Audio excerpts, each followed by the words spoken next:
Coba kalau kamu perhatikan katanya, kalau di pengalamanku kata beliau, bahasa Dayak dulu itu dengan sekarang mungkin ada beberapa kosakata yang perlahan di generasi yang selanjutnya ini nggak tahu ini kosakatanya apa. Seharusnya dulu ada.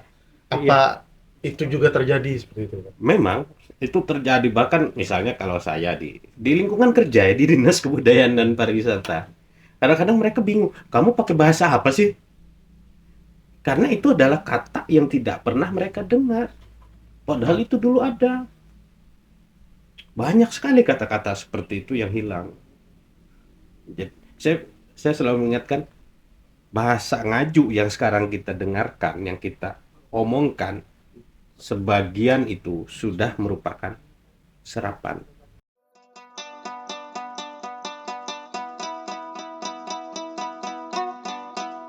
Tuh iye, surah barah antara kalteng. Halo, kawal bara antara, jumpa lagi di bincang-bincang antara Kalteng. Kali ini kita kedatangan seorang antropologis, juga budayawan, semuanya lah, Bang Gauri. Gimana Bang? Sehat Bang? Sehat, kabar baik. Bang, antropologis. Ini mungkin tidak semua orang paham. Antropologis tuh eh, enaknya apa sih Bang kalau orang umum? Kalau kita bicara secara terminologi bahasanya nih, Ya, kata gitu. Antropologi itu dari kata antropos dan logos. Antropos itu manusia, kemudian logos itu adalah ilmu. Nah, jadi dia adalah ilmu yang mempelajari tentang manusia. Nah, seperti itu. Nah, secara holistik Bang ya? ya secara holistiknya. Akhirnya berkembang masa ya. Antropologi ini kemudian terpisah lagi. Ada antropologi budaya, ada antropologi fisik. Antropologi fisik kemudian menjelma menjadi arkeologi Ah, dan forensik. Nah, jadi ilmu forensik yang di kedokteran itu itu adalah masih antropologi. Karena dia mempelajari mempelajari manusianya ya, secara utuh.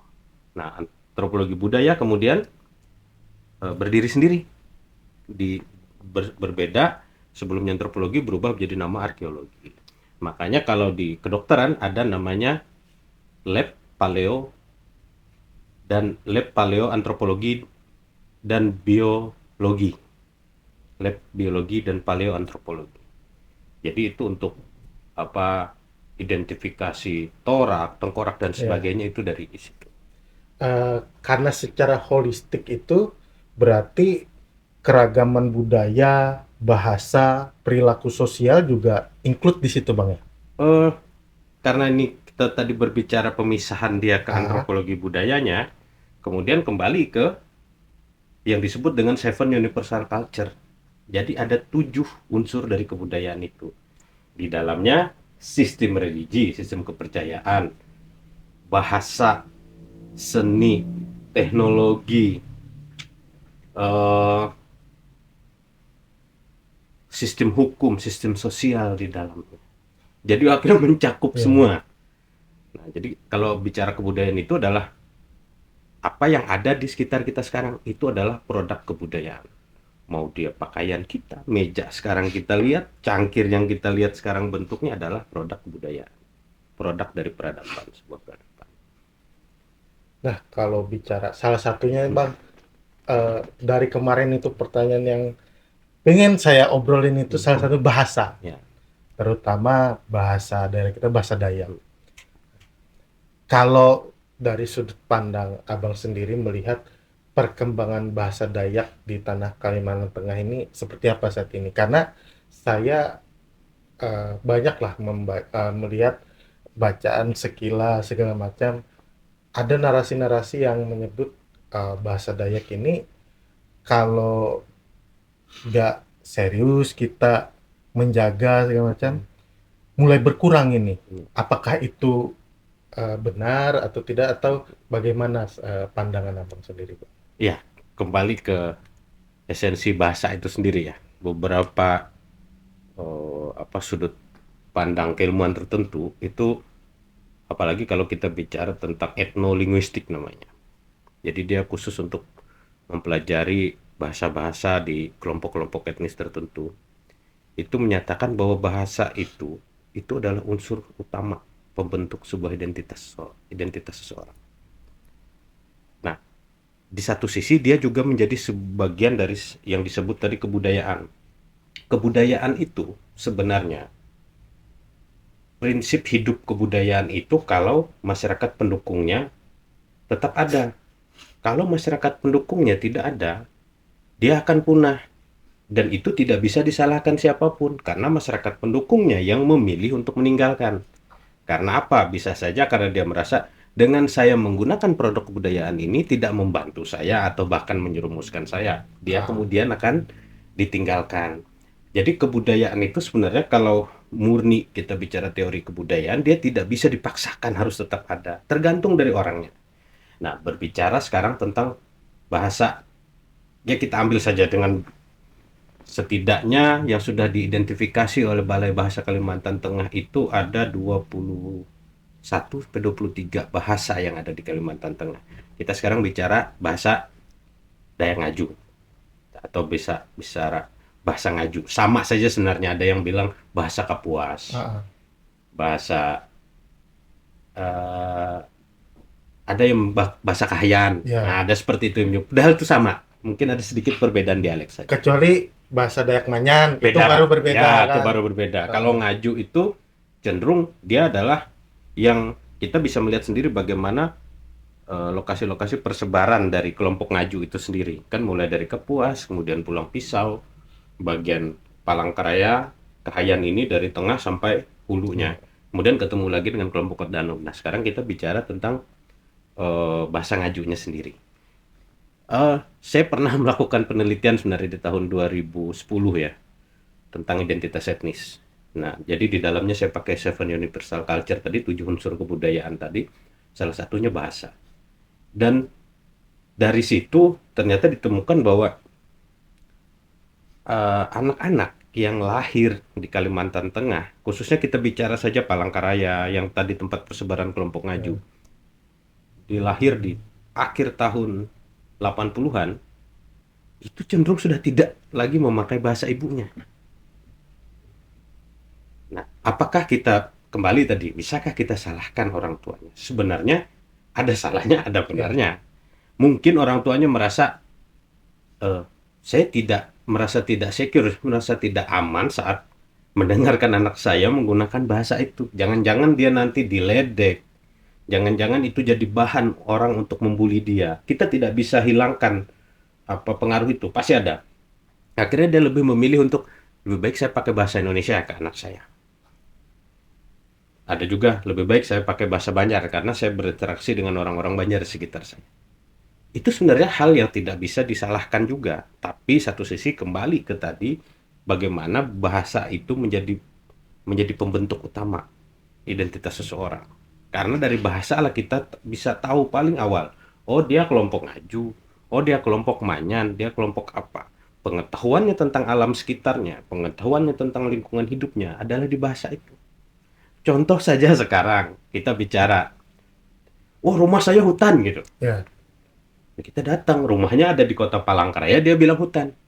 Di Palangkaraya ini, wilayah kota Palangkaraya ini setahu saya, kalaupun ada sisa hutan, dalam konteks pemikiran kita itu hanya ada di daerah misalnya di Kecamatan Rakumpit ya, batas dengan Kabupaten Gunung Mas. Itu mungkin masih ada hutan.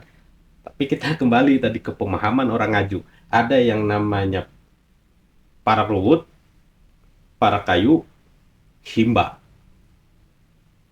Parak Kayu ini dipisah lagi. Ada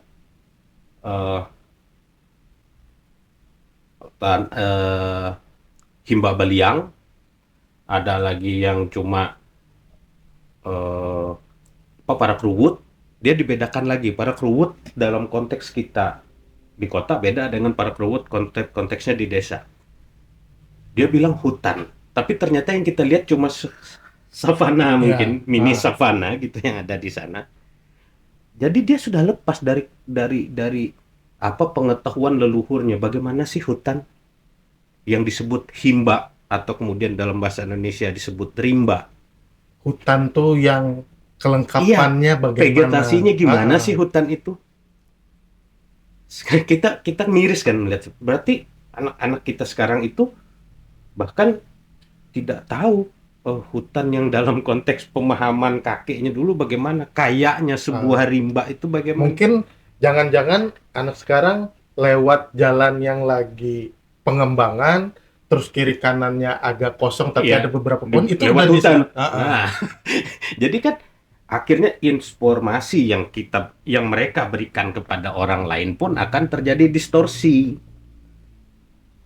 Jangan heran sampai dengan tahun 2026 ini masih banyak orang di media sosial Kalimantan hutan semua. Ya, Karena terdistorsi, informasi itu bukan dari orang lain tapi dari penduduk Kalimantan sendiri yang tidak bisa mendefinisikan secara benar, yang tidak bisa menyampaikan informasi secara benar mengenai tempatnya. Nah, itu kan hanya salah satu contoh dari banyak contoh tadi. Saat bahasa itu ternyata melekat dengan semua struktur yang ada dalam lingkungan tempat dia hidup. Saat dia tidak bisa membahasakannya, menyampaikannya secara benar, informasi yang keluar pun terdistorsi. Akhirnya dia informasinya tuh nggak lagi terfokus, dia pecah spora kayak gitu.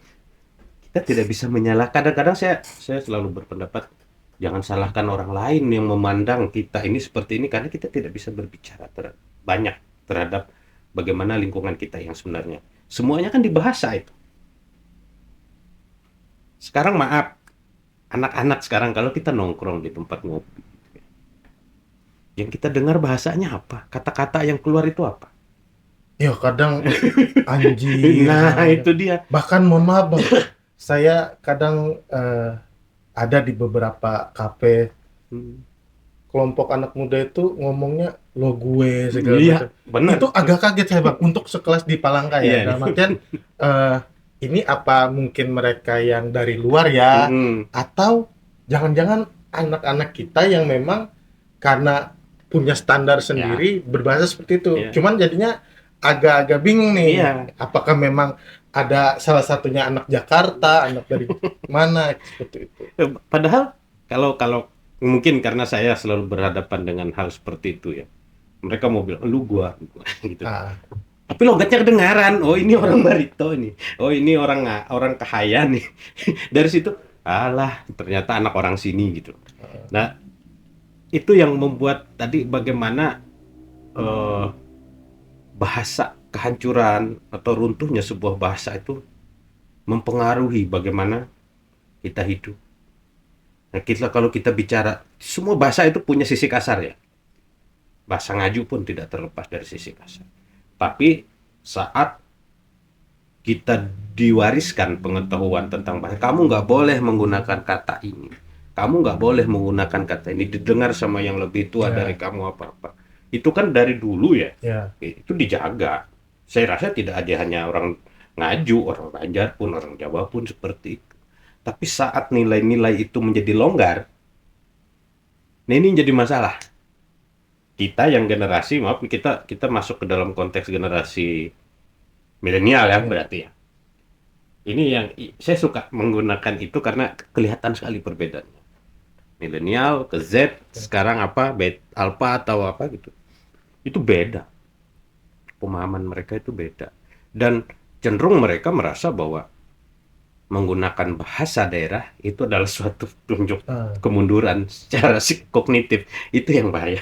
Karena yang saya lihat itu Bang, yang saya rasakan ya, Hmm. saya itu sering membandingkan kalau di zaman saya mungkin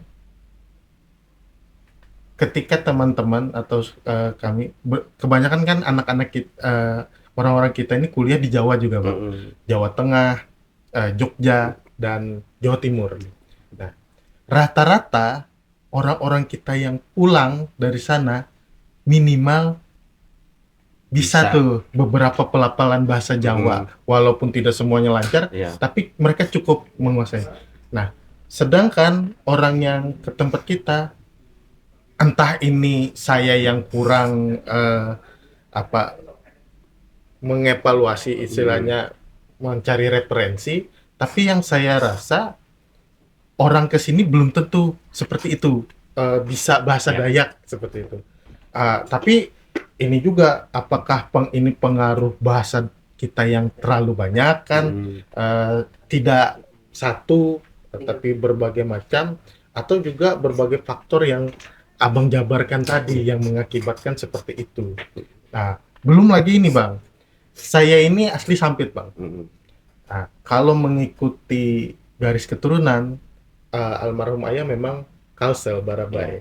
Nah, tapi saya tumbuh dan besar lahir di Sampit. Dan memang ibu saya itu Dayak Bang, garis turunannya Dayak. Tapi Bang, saya nggak bisa bahasa Dayak Bang. Dan bahkan kalau saya ingat di Sampit itu, teman-teman di sekolah saya rasanya agak asing kami bahasa Dayak. Terkecuali teman-teman yang dari domisilinya memang dari Cempaka, dari mana. Tapi kalau rata-rata yang memang domisili di Sampit, kebanyakan kurang menguasai bahasa Dayak. Nah, itu juga yang kecemasan saya sampai sekarang. Oh, ternyata identitas bahasa ini begitu kental ya sebenarnya. Harusnya ini jadi suatu kebanggaan. Karena ini kebingungan saya ketika saya ke Jawa atau ketemu teman-teman di Jawa dulu, ditanya bahasanya gimana Rik? Mau sebut bahasa, karena hari-hari kayak di Santet bilang bahasa Banjar nggak Banjar Iya, banget, nggak Banjar juga.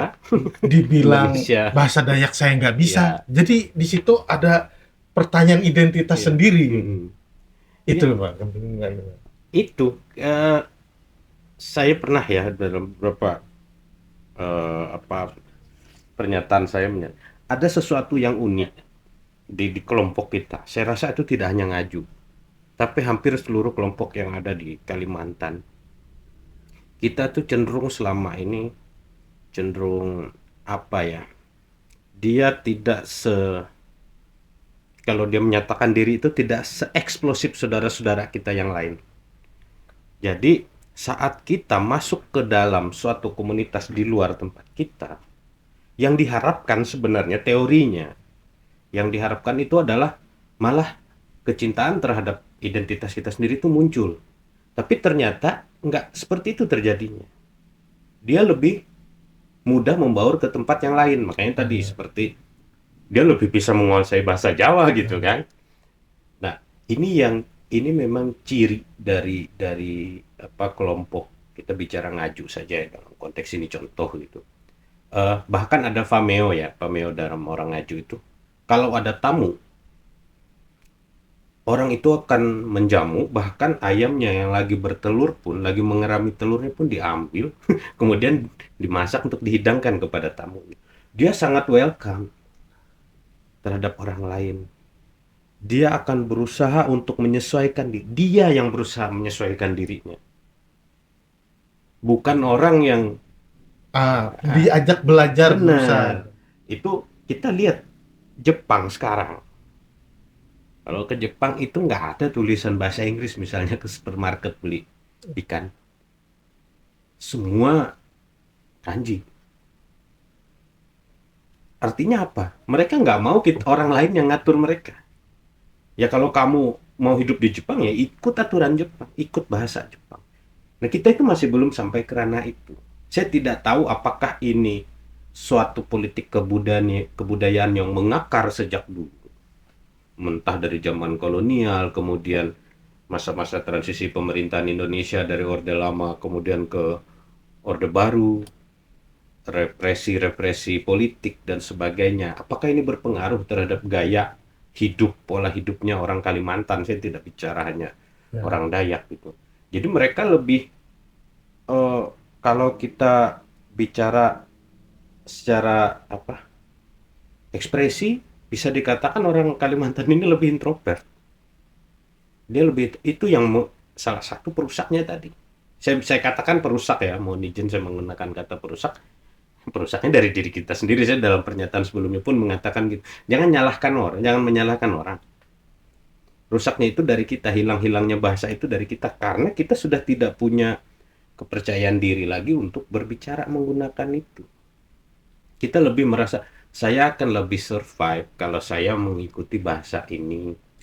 saya akan lebih bisa beradaptasi kalau saya mengikuti gaya mereka ini. Cenderung kita tidak mau untuk mengajak orang lain mengikuti gaya kita. Karena ada sisi introvertnya tadi. Nah, itu yang terjadi kan benar. Saya karena penelitian saya itu tentang identitas etnis di Jogja ya tahun 2010 itu saya mendapati ada sekitar 500 responden dalam penelitian saya, mahasiswa-mahasiswa. Mereka kadang-kadang nggak bisa memilah saat ditanya apa bahasamu di sana. Ada yang bilang bahasa Indonesia, padahal yaitu tadi bahasa Banjar yang di Indonesia kan. Ah, Nggak ada orang Kalteng itu yang pakai bahasa Banjar totok. Karena sudah bercampur baur ini. Heeh. Dia bilang bahasa Indonesia pun bukan Indonesia yang benar-benar kalau kita bicara EYD gitu. Dari situ kita lihat kita udah kehilangan identitas. Bahasa kita sendiri pun kita tidak tahu. Belum lagi kita berbicara yang banyak. Identifikasi terhadap produk-produk karya-karya budaya yang ada di tempat kita akhirnya salah. Bayangkan kalau kesalahan itu terjadi secara simultan berpuluh-puluh tahun, bagaimana kita memperbaikinya? Memang kembali lagi. Kerja keras yang sangat luar biasa itu. Ya, Apalagi kan bahasa ini Bang ya, kalau terkikisnya mungkin pelan-pelan. Saya pernah ngobrol salah satu pejabat lah yang juga cukup ditonton di bahasa. Kata beliau, coba kalau kamu perhatikan, katanya, kalau di pengalamanku, kata beliau, bahasa Dayak dulu itu dengan sekarang mungkin ada beberapa kosakata yang perlahan di generasi yang selanjutnya ini nggak tahu ini kosakatanya apa. Seharusnya dulu ada. Apa itu juga terjadi seperti itu? memang itu terjadi, bahkan misalnya kalau saya di lingkungan kerja ya, di Dinas Kebudayaan dan Pariwisata. Kadang-kadang mereka bingung, kamu pakai bahasa apa sih? Karena itu adalah kata yang tidak pernah mereka dengar. Padahal itu dulu ada. Banyak sekali kata-kata seperti itu yang hilang. Jadi, saya selalu mengingatkan bahasa ngaju yang sekarang kita dengarkan, yang kita omongkan, sebagian itu sudah merupakan serapan. Kayak bahasa Inggris kita serap bahasa Indonesia Iya. seperti itu ya. Misalnya, ini bukan meremehkan bahasa ngaju. Adakah kata terima kasih dalam bahasa ngaju? Atau kata minta maaf? Tidak ada. Masa nggak ada Bang? Nggak ada. Tidak ada sebenarnya. Tidak ada kata itu. Tapi kita buat terima kasih, belaku maaf. Belaku itu kan terjemahan lepas dari letter leg dari kata minta. Belaku. Nggak, jadi kan dia jadi bukan bahasa yang memang ngaju, karena bukan berarti orang ngaju tidak mengenal kata terima kasih atau tidak pernah minta maaf, tidak. Beda caranya. Mereka dengan tindakan. Misalnya saat kita mengucapkan terima kasih ke orang, ada ritual tiwah misalnya. Orang mengantar laluhan itu bentuk bantuannya. Nanti saat orang yang mengantarkan bantuan ini melaksanakan ritual serupa, yang diberikan tadi itu membalas.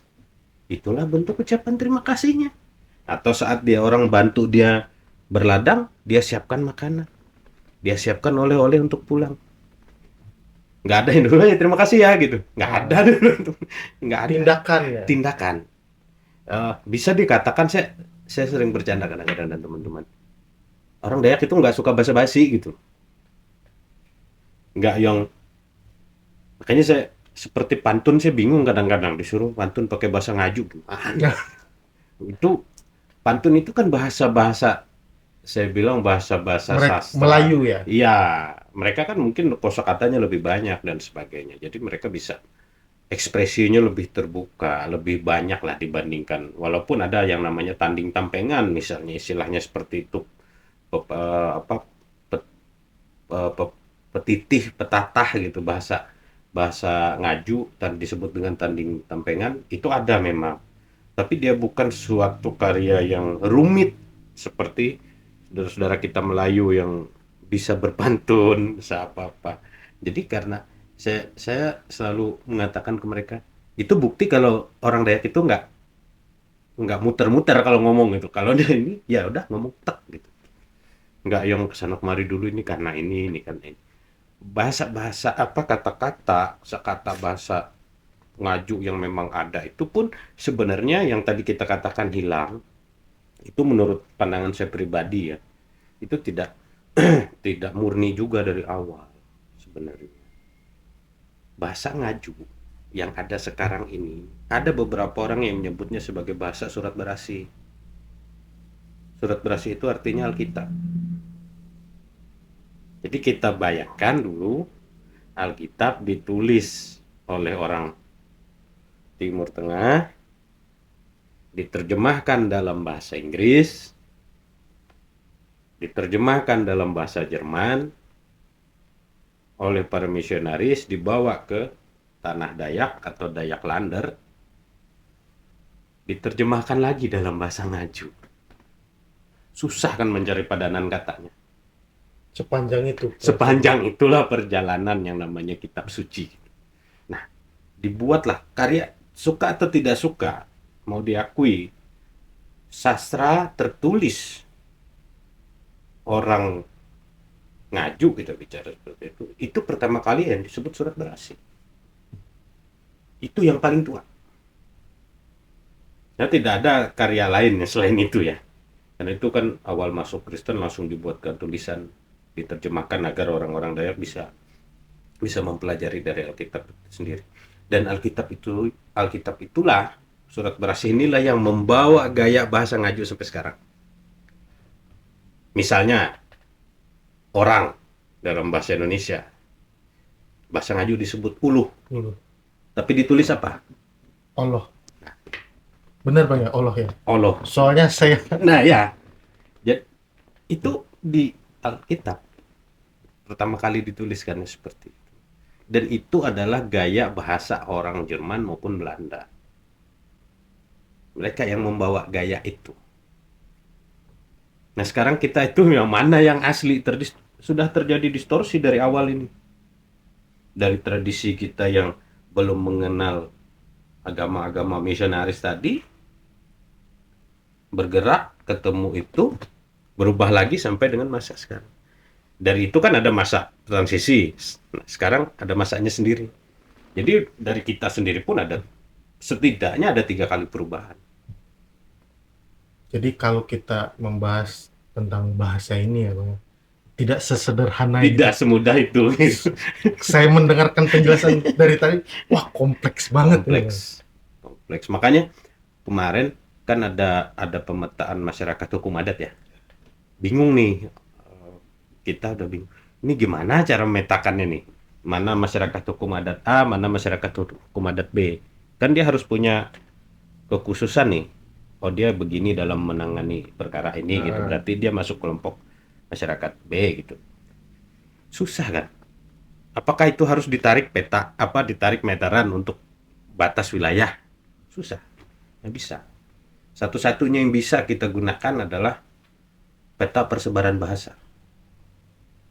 Kenapa peta persebaran bahasa yang digunakan? Kembali ke konteks awal tadi, karena itu identitas awal. Karena dari bahasa lah kita tahu aturan hukum, kita tahu ritual, tahu teknologi apapun yang ada dalam masyarakat itu dari bahasa. Jadi kalau mau mengelompokkan masyarakat, kelompokkan dari bahasanya. Tapi kalau yang terjadi tadi bias antar kelompok bahasa ini dengan bahasa ini ya susah. Ya. Karena masing-masing ya. Masing-masing, dan pasti dalam setiap yang namanya lingkungan kebudayaan ada irisan sebetulnya. Kalau kita lihat lingkaran seperti ini, ketemu akan ada irisan. Irisan inilah yang nanti di situ ada, dari sini diambil ke sini, dari sini diambil ke sini. Nah ini cenderung sulit ini, yang ada di irisan ini. Memang kita apa sih bahasa gitu, tapi ternyata di sana menyimpan potensi dan juga konflik yang tidak terbantahkan, konflik kebudayaan yang tidak terbantahkan. Kalau kita berikan kebebasan, ya itu memang tugas kita seharusnya. Budaya itu harus bergerak fleksibel mengikuti kemauan para pendukung kebudayaannya. Nah, sekarang kita juga bicara harus dilestarikan, harus dilestarikan. Ya, kalau kita hanya pemerintah yang melestarikan, hanya pemerintah yang peduli, ibaratnya seperti itu, sedangkan kelompok masyarakat pendukungnya tidak peduli, ya sama aja bohong. Nggak bisa apa-apa kita. Harus beriringan ini. Iya, karena percuma kita selalu mengkampanyekan bahasa daerah dalam pertemuan-pertemuan formal, misalnya. Tapi itu tindak lanjutnya tidak untuk anak-anak sekolah. Mereka di sekolah belajar muatan lokal, misalnya. Sampai rumah, saya sering jadi korban juga nih, teman-teman nanyain, tolong dong ini jawab apa artinya gitu. Ternyata ya mereka tidak mempraktikkan itu di rumah.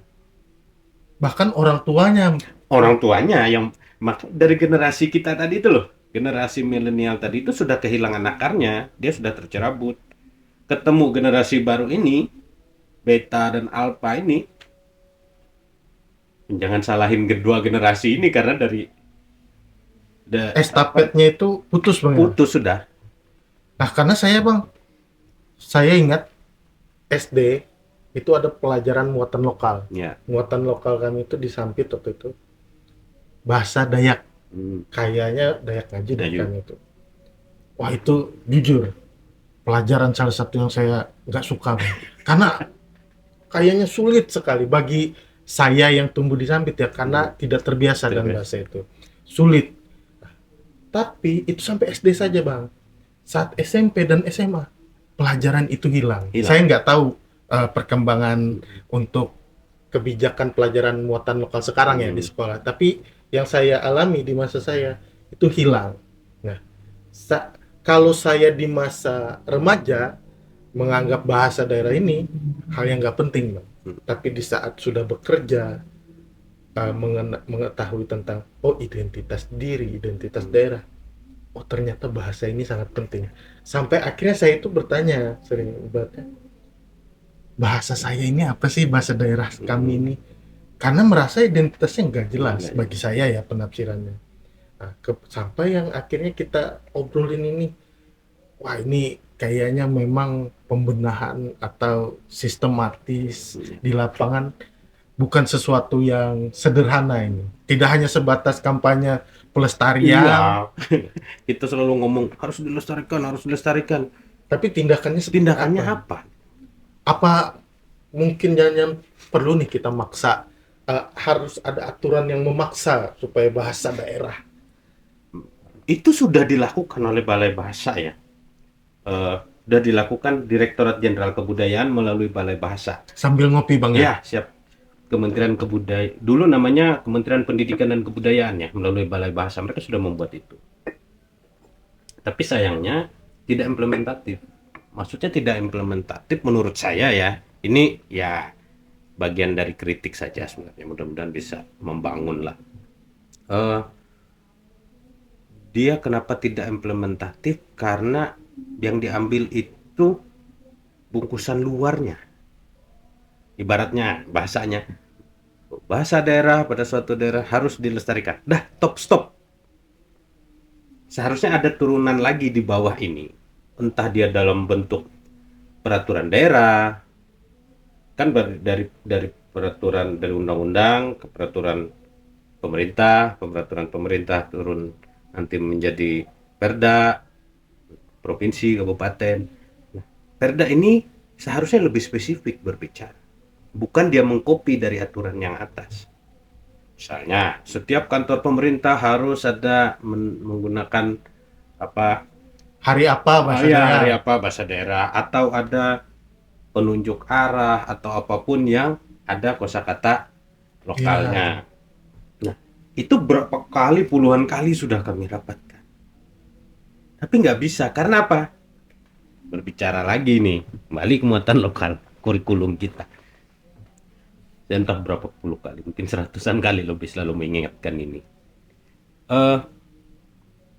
Bahasa yang digunakan itu maksudnya apa? Selalu dikatakan melestarikan bahasa Dayak. Dayak apa? Di Kotim belajar muatan lokal pakai bahasa Ngaju. Di Palangkaraya belajar pakai bahasa Ngaju materinya. Di Kabupaten Gunung Mas, oke, belajar bahasa Ngaju juga. Kapuas bahasa Ngaju, Pulang Pisau bahasa Ngaju. Bagaimana dengan saudara-saudara kita di Barito Timur? Bayangkan kekeosan wacana, kekeosan pikiran anak-anak. Di rumah dia menggunakan bahasa Manyan, di sekolah diajari bahasa Ngaju, nanti di pasar ketemu bahasa Banjar.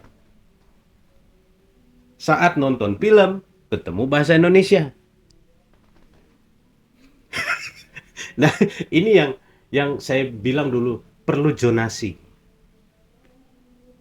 Zonasinya itu perlu. Di mana kurikulum itu dibentuk, dia mengikuti dominannya sana. Kelompok dusun Manyan Lawangan, Ya. dia sendiri. Kelompok Murung, Punan, Siang, dia pakai bahasanya sendiri. Kelompok saudara-saudara kita di Arut, kalau Antangkalang mungkin misalnya Kotim, dia beda Katanya dialek, Kotim itu ada juga sebenarnya bahasa lainnya juga. Bang. ada yang bilang disebut bahasa Sampit. Soalnya saya sempat tugas di sana di Sampit itu, sempat Bang katanya, oh bahasa Sampit itu ada. Cuman saya bahasa Dayak umum aja nggak ngerti kan, apalagi ke dalam Iya. gitu. Bang. Ada. Kalau kita lihat di daerah Kotim, kemudian batasnya dengan Seruyan, itu kan ada Danau Sembulu ya. Iya. Itu Ngaju. Ngaju. Kalau mau dilihat, coba lihat sandung-sandungnya. Persis. Tapi dia adalah Ngaju yang nanti ada beberapa saudara kita, mungkin di situ ada orang Bakumpai. Seperti di Arut misalnya. Arut itu jangan kita berpikir bahasa orang Kota Waringin. Di Kota Waringin Barat itu. Ini saya kaget sendiri gitu. Orang yang nggak biasa pun kaget. Saya malam gitu. Ketemu dengan warga. Lah, kok ini masuk bahasa Ngaju? Saya bilang. Saya jawab bahasa Ngaju. Jawab mereka. Di Arut? Di Arut. Kelurahan Arut seberang. Pangkalan Bun. Itu masuk ya. Nah, perlu pendataan-pendataan seperti itu sebenarnya.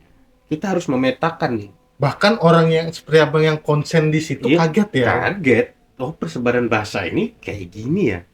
Makanya susah tadi kita memetakan. Bukan ini Bang, ketemu orang yang memang orang Palangka di situ, bukan ya?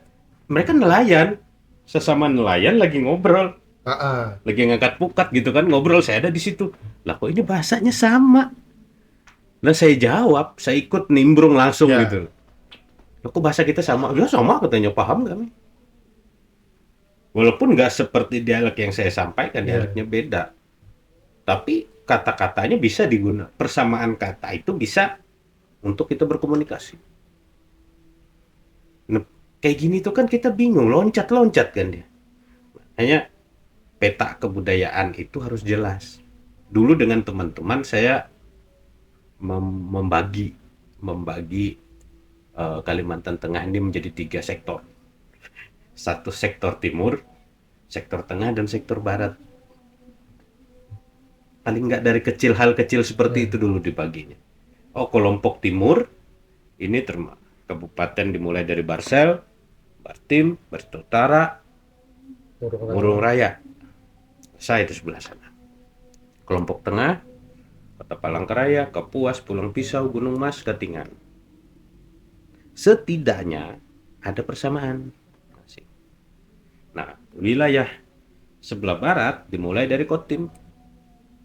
Mulai dari Kotim naik ke atas ketemu dengan saudara-saudara kita orang Tomun di Sukamara, di Lamandau, orang-orang Dayak Darat kalau orang Kota Waringin bilang.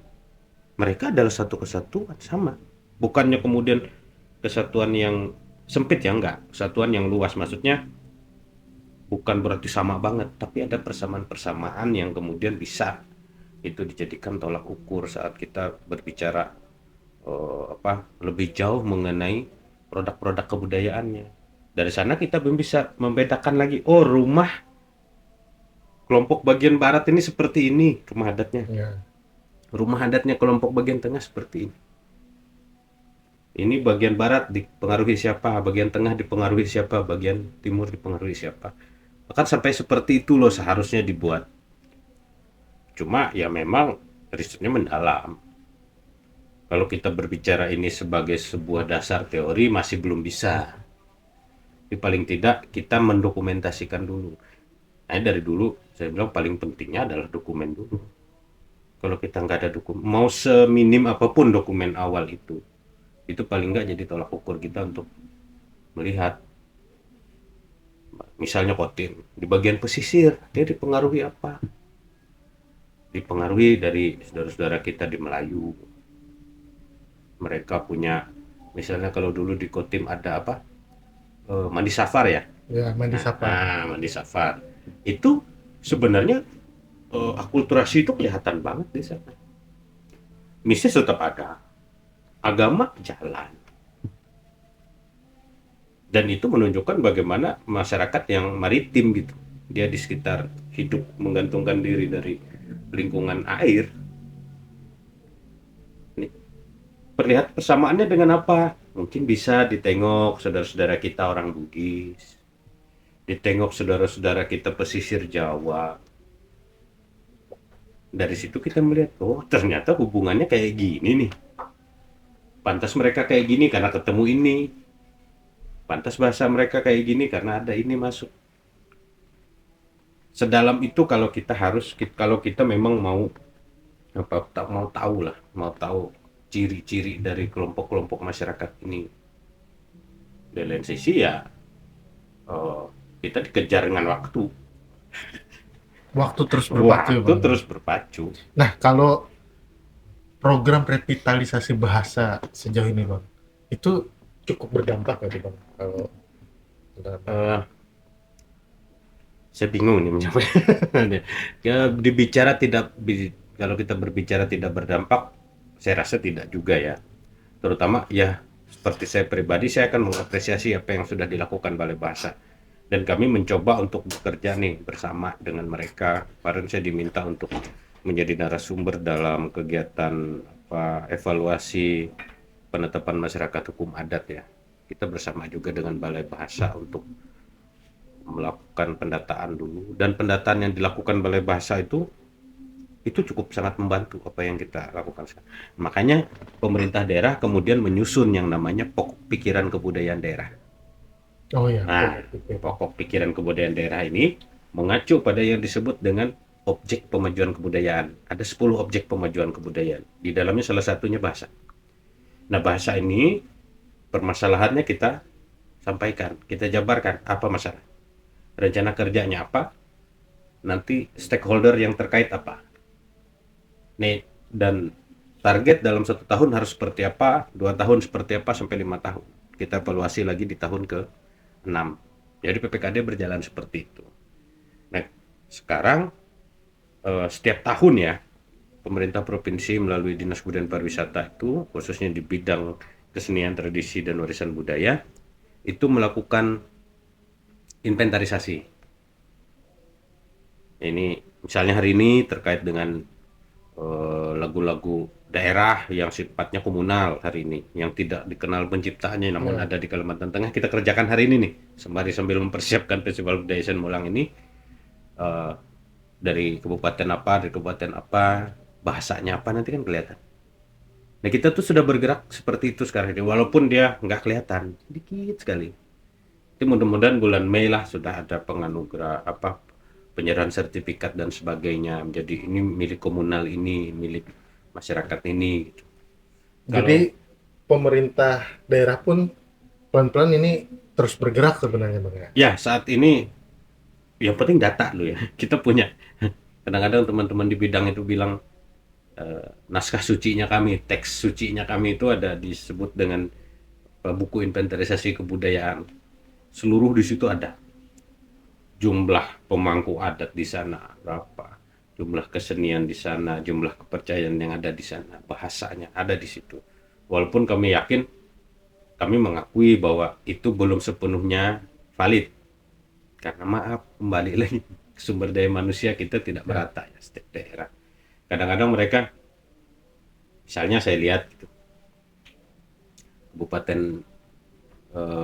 Kabupaten Barito, di daerah Barito misalnya, mereka menulis bahasa apa yang ada di Barito Timur ya, atau di Barito Selatan, bahasa Ngaju, bahasa Kahayan, bahasa Kapuas. Ini gimana ya cara membedakannya ini? Ngaju nah itu menunjukkan ya memang mereka tidak tidak aware, bukan tidak aware ya, tidak tahu secara detail lah mengenai bahasa-bahasa itu. Makanya mereka yang tahu kan bahasa mereka sendiri. Di Barito itu ada satu bahasa yang menurut Balai Bahasa akan segera punah, ada satu. Karena penuturnya sisa 2 orang tuh. Bahasa Saya lupa. Kemarin saya tanya apakah bahasa Paku, enggak katanya. Katakan bahasa bahkan Paku. penuturnya tersisa 2 ya. Iya, Dari sekian banyak masyarakat. dari sekian banyak masyarakat. Lihat contoh ini aja. Saya paling suka ngasih contoh itu sequelnya Lord of the Ring. Lord of the Ring itu sampai sekarang adalah film yang paling saya sukai ya. Oh, itu salah satu film terbaik itu. Iya, itu salah satu film. Dan riset itu, hasil riset. Bahasa yang digunakan kaum peri itu adalah bahasa asli salah satu masyarakat di wilayah Switzerland yang penuturnya hanya sisa 1. Dan akhirnya melalui film Lord of the Ring, bahasa itu terdokumentasi dengan baik. Walaupun sudah tidak ada pendukungnya, bahasa itu tetap ada. Itulah yang digunakan kaum peri di dalam film Lord of the Ring. Itu bahasa, nggak dibuat-buat, itu bahasa. Menggunakan bahasa Iya. yang berapa? Kita pun nonton, wah bahasa peri nih. Gitu kan. Saya pikir itu, kalau saya kan cuma penikmat bahasa. Ya, Oh, ternyata itu itu dari bahasa. Sisa saat film itu ditayangkan, hanya sisa 1 orang penutur. Wah, itu dokumentasi yang luar biasa. Nah itulah, coba kadang-kadang kita tuh membayangkan nyanyian kita bisa buat kayak gini, bisa loh. Ada nggak Bang, setahu Abang, bahasa daerah di Kalteng yang sudah punah? Saya belum Oh, belum. belum melihat ya, karena kepunahan itu tidak bisa dilihat secara mendadak untuk bahasa itu. Oh, perlu spare waktu ya? Dia bisa merubah bentuk, atau ibarat kita melihat makhluk hidup itu, dia bisa hinggap ke tempat lain. Dia akan masuk ke tempat lain dan menyesuaikan dirinya di sana, membentuk bahasa baru. Kita bicara Bakumpai misal. Mereka ada yang mengatakan Bakumpai asli dari Kalsel. Tapi ada beberapa pendapat yang menyatakan bahwa Bakumpai sebenarnya adalah orang Dayak. Terutama orang Dayak Ngaju yang memilih untuk memeluk agama Islam, kemudian membentuk bahasanya sendiri. Yang kita kenal dengan Bakumpai sekarang. Bahasa orang Bakumpai. Untuk asal usul pun itu ada versinya ya? Ada versinya. Wah, itu versinya ada yang dari tahun 1500, ada yang tahun 1800. Makanya juga untuk ranah bahasa ini ruang perdebatannya juga cukup luar biasa Bang. Karena ada berbagai VOP lah kalau. Iya. Itu makanya kan untuk berbicara kayak gitu itu setingkat kongres. Indonesia itu selalu melaksanakan yang namanya kongres kebudayaan. Kalteng belum pernah. Mungkin salah satu provinsi dari sedikit yang belum pernah melaksanakan kongres. Untuk membahas bahasa secara detail itu idealnya kongres besar. Harus disepakati. Karena kembali ke esensi kebudayaan itu adalah suatu hal yang disepakati bersama. Kalau dia tidak disepakati, dia hilang. Seperti tadi bagaimana satu budaya itu punah. Kalau dia tidak didukung lagi, dia hilang. Misalnya dalam kongres itu, sekarang orang berbicara, bahasa Ngaju adalah lingua franca Kalimantan Tengah. Belum tentu. Itu artinya tadi apa tuh Bang? Lingua franca itu bahasa ibunya, bahasa pemersatunya. Bahasa utamanya. Bahasa utamanya, yang bisa digunakan di daerah manapun. Belum tentu. Apakah kita bisa memaksakan bahasa Ngaju saat kita berbicara di Bartit, di Temyang Layang sana? Terus yang kita gunakan apa akhirnya pilihannya? Bahasa Banjar. Nah, itu yang harus disepakati dalam suatu kongres. Seperti tadi itu muatan lokal untuk bahasa di daerah ini menggunakan ini, muatan lokal untuk bahasa di daerah ini menggunakan ini. Itu harus sepaham seluruh orang. Pemangku-pemangku kepentingan, pemangku adat ada di situ, pemerintah ada di situ. Dibuat butir kesepakatannya. Dan kalau ini bicara pekerjaan, ini pekerjaan besar ya, dan perlu gotong royong.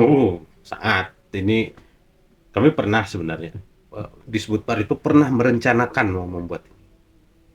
Jadi waktu itu diperkirakan akan menghadirkan setidaknya 1.000 sampai 2.000 orang yang nanti saat itu datang di tempat terbuka, komitmen, pembacaan komitmen dan sebagainya, kemudian dipecah lagi menjadi des-des tadi di 10 objek pemajuan kebudayaan tadi. Ada misalnya 200 orang dalam satu forum untuk membicarakan bahasa. 200 orang perwakilan ini. 200 orang ini perwakilan dari setiap kabupaten kota yang ada di Kalimantan Tengah. Ini kemudian diformulasikan oleh satu tim besar yang terdiri akademisi, entah profesor siapa nanti yang berbicara di situ. Nah, ini yang nanti akan dibacakan saat puncak kongres. Skenarionya seperti itu. Pernah dulu, tapi kita mengalami efisiensi, akhirnya itu hilang. Itu menjadi gawe besar sebenarnya waktu itu harapannya Kongres Kebudayaan Kalimantan Tengah. Itu untuk menghindari juga konflik perebutan hak kepemilikan budaya kita dengan saudara-saudara kita di Kalbar, saudara-saudara kita di Kaltim. Dan itu kan nggak bisa nggak bisa kembali ke bagaimana peta kebudayaan tadi yang menurut kata saya tadi tidak bisa kita batasi, tarik garis seperti itu. Orang Ot Danum itu tidak hanya ada di Kalimantan Tengah. Orang Ot Danum itu orang yang melafalkan bahasa Ot Danum itu juga ada di wilayah secara administrasi di Kalbar. Terjadi sharing kebudayaan antar mereka ini. Kalau misalnya kita menyebut misal alat musik A berasal dari kelompok Ot Danum di Kalimantan Tengah. Apakah kita bisa melarang kelompok Ot Danum yang ada di Kalbar ini untuk menggunakan itu? Juga nggak bisa, karena mereka adalah satu kelompok kebudayaan, satu lingkungan kebudayaannya. Bukan bicara daerah. Bukan secara administratif. Makanya tidak bisa berbicara kebudayaan itu kita tidak berbicara peta katanya. Kita bagaimana bukan peta di atas kertas, tapi peta yang ada di wacana kita, di kepala kita. Entah nanti dibuatnya dalam peta itu agak wilayah irisannya saya bilang seperti ini tadi tuh, jadi dibuat brass atau apa kayak gitu kan tekniknya. Tapi dari sana kita bisa mengidentifikasi mereka. Kemarin juga ada dari Kanwil hukum Kalbar datang ke sini untuk mau bekerja sama kan. Saya waktu itu dipanggil dari Disbudpar untuk memberikan masukan saat pertemuan di Kanwil Hukum Kalteng. Mereka juga kaget, nggak bisa saya bilang. Ini harus dibenarkan dulu, harus disepakati dulu batasnya di mana. Kalau memang harus ada wilayah yang tadi irisan tadi, itu harus diakui juga. Jangan mencoba untuk memisahkan ciri masyarakat ini berdasarkan syarat administratif. Sama-sama aja kita mengurus kebudayaan kita sendiri. Perlakuannya beda ya? Perlakuannya beda. Justru dari sana kita melihat suatu peluang untuk mengikat kembali. Ini penting ya menurut saya di wilayah perbatasan. Pengetahuan akan hal ini itu penting. Karena apa? Orang kelompok-kelompok di antara perbatasan itu besar atau tidak, ada kemungkinan mereka ini terkoneksi secara genealogis darah.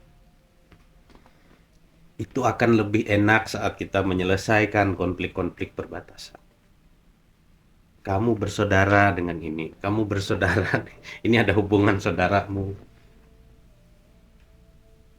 Ini pemahaman kita akan kebudayaan inilah yang akan membantu kita untuk menyelesaikan berbagai konflik. Bahasa digunakan untuk menyelesaikan konflik bisa. Pengetahuan akan silsilah leluhur bisa. Kalau sekarang kita hanya bicara sejarah, tahun sekian, misalnya di perbatasan tahun 19 sekian, ini sudah disepakati batas dari sungai ini sampai sungai ini adalah wilayah Kalteng misalnya. Sungai ini kemudian dari sebelahnya atas wilayah Kaltim. Kalau seperti itu akan ribut. Tapi kalau dipertemukan antar saudara ini bagaimana mau mereka? Dibandingkan kita hanya berbicara data secara hukum dan sebagainya. Kebanyakan kan kadang akhirnya sulit selesai. Belum selesai. Sampai sekarang tata batas kita itu belum selesai. Tapi kalau kita punya peta jelas mengenai kelompok masyarakat itu, saya optimis hal-hal seperti itu bisa diselesaikan. Saya merasa ya, bagaimana pengetahuan tentang kebudayaan itu membantu kita. Saya orang Aju. Saya kemudian penelitian di wilayah Barito Utara, di wilayah kelompok saudara-saudara kita orang Towoyan. Ternyata awalnya kami masuk susah. Wajar ya, saya pun sebaliknya kalau kayak gitu saya akan susah. Tapi setelah saya menyadari, ini ada persamaan nih yang bisa digandengkan nih, bahasa nih. Ternyata mereka masuk bahasanya. Saya dikira kalau orang Aju bilang habasa ya, orang yang memiliki bahasa lain dengan mereka. Arti habasa itu berarti orang yang memiliki bahasa lain dengan mereka. Secara manis lah saya berikan ini. Masuk kemudian dari bahasa, akhirnya apa? 5 tahun penelitian kami di Barito Utara itu tidak pernah punya kendala. Cukup 1 orang itu untuk membuka jalan itu. Dan hal-hal yang disembunyikan, yang dianggap sakral dan sebagainya akhirnya terbuka. Dan itu untuk kepentingan penelitian akademik. Karena dari mereka, kalau sebelum adanya persamaan tadi mungkin, wah kita harus jaga nih, nggak bisa sembarang keluar. Dan kayak yang tadi cerita di awal itu, mereka cenderung introvert. Akhirnya, misalnya kita memberikan contoh nih, Pak, di Jawa kan kayak gini nih Pak, cara nempak besi misalnya. Dia langsung jawab, iya kurang lebih kayak gitu aja. Padahal dia punya teknik sendiri. Tapi perlu kita gali. Ya, menunjukkan bahwa kalian itu beda. Kalian itu punya kekhasan sendiri. Itu lebih. Dan saat kita mengakui penggunaan bahasa mereka akan lebih nyaman untuk masuk. Dibandingkan kita istilah-istilah berat diberikan kayak gitu kan. Ini penempaan bagaimana ya? Kita harus tahu penempaan dalam konsep alam pikiran mereka apa. Kemudian mereka lebih terbuka terhadap kita untuk hal-hal kayak gitu. Siap Bang. Ini kalau kita ngobrol bahasa ini yang tadinya rencana sekian, memang ini aja sebenarnya masih kurang nih Bang. Nah, ya tapi kita sudah di penghujung nih Bang. Ya mudah-mudahan lah berguna. Siap. Mungkin kalimat penutup Bang untuk generasi kita terhadap bahasa daerah kita lah Bang. Menurut saya sih jangan malu ya. Bahasa itu kan adalah bagian dari diri kita, identitas kita yang apabila kita simulasikan sama seperti kita punya nama. Saat nama kita itu tidak ada, coba bayangkan bagaimana orang memanggil kita. Atau dengan rambut kita yang keriting ke sini. Dengan rambut kita, si Ikal ke sini. Rasanya tidak nyaman kan? Nah, seperti itulah bahasa itu telah membangun citra diri kita saat ini. Mau logat yang muncul itu bagaimana? Itu bukan menunjukkan semakin ke belakangnya Anda. Tapi bahasa itu justru menunjukkan bagaimana kebudayaan yang membangun Anda sejak Anda kecil itu bertahan sampai dengan sekarang, dan kemudian itu juga yang kemudian memberi ruang untuk kamu mengenal lingkungan alam, mengenal orang-orang yang ada di sekitar Anda, mengenal pengetahuan-pengetahuan yang ada di sekitar Anda, yang digunakan pada akhirnya untuk bertahan hidup. Tanpa pengetahuan itu, Anda tidak akan bisa bertahan. Nah, inilah yang penting, bagaimana bahasa itu menjadi sesuatu yang harus tetap ada, sehingga kita tujuan utamanya itu adalah untuk kebertahanan hidup. Jadi tidak ada hal lain sebenarnya. Menguasai kebudayaan berarti menguasai kemampuan untuk bertahan hidup. Dan bahasa adalah bagian dari kebudayaan. Sekian Barakateng, sampai jumpa di episode selanjutnya.